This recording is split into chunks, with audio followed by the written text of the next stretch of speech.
Welcome back to Anam Cara. You know, the book of Exodus chapter 14 describes a situation that Israel found herself in just after God had delivered her from the land of Egypt and the bondage that she'd been in. They had been led out by Moses, and God had taken them through the wilderness, and they found themselves backed up to the Red Sea. In fact, not only were they backed up to the Red Sea, but they had mountains surrounding them on either side. And what happened was that Pharaoh, remember the story, he got so upset of the fact that they had been set free and he wanted them back, so he basically sent the equivalent of his Navy SEALs after them. And he was with them. And they were going to go get those slaves and bring them back into bondage. But you remember, as the people found themselves cornered, they were hemmed in. There was no way out. Night began to fall. Pharaoh's army was making its way through what many scholars believe is a very narrow pass leading into where they were backed up against the Red Sea. There was no way out, no way of escape. And in the book of Exodus chapter 14 verse 21, it says that God caused an east wind to blow all night, and the Lord divided the sea and made the sea dry land. You can imagine the fear of the Israelites. They knew the army that was chasing them. They knew the danger that they were in, and they dreaded the idea of thinking that they were going to have to go back into slavery. Moses was trying to reassure them and confirm to them that God was going to deliver them, but most of them were really full of fear. They had no faith whatsoever. God instructed Moses to hold his hands out over the sea, and the Lord began to send the wind. But here's the interesting thing. It was nighttime.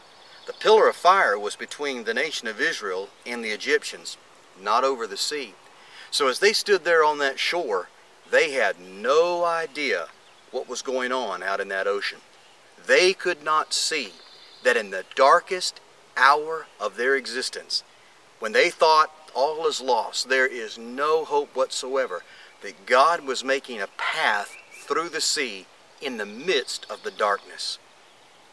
When the early morning light began to shine over the horizon, they began to see what God had been doing in the dark.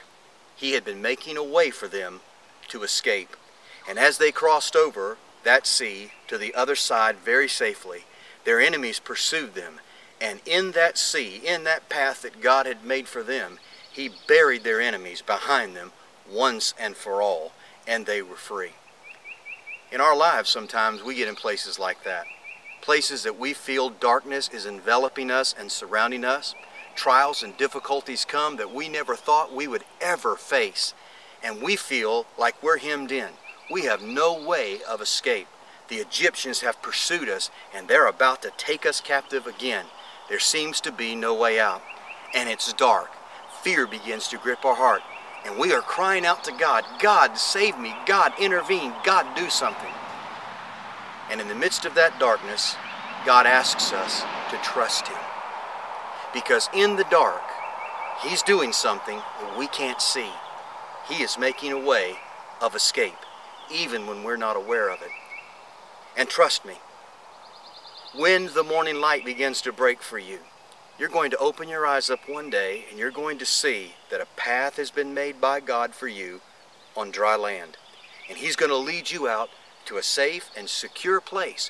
He's going to bring you to the place of His blessing, His best for you. And what's He going to do with your enemies? He is going to bury them in the sea behind you.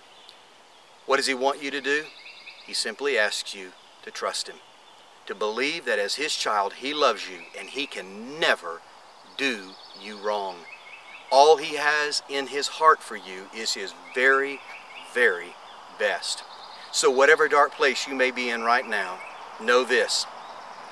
God has brought you to that place. And in the midst of your darkness, as you're crying out to Him, He's doing something you may not be able to see yet. He is making a way through the sea. And when the light begins to break, you will see that you're going to walk across on dry land. And when you get to the other side, you're going to do just like the Israelites did. You're going to celebrate and praise Him for His delivering power and thank Him for the grace that saw you through the dark night of your soul. He will bring you to safety.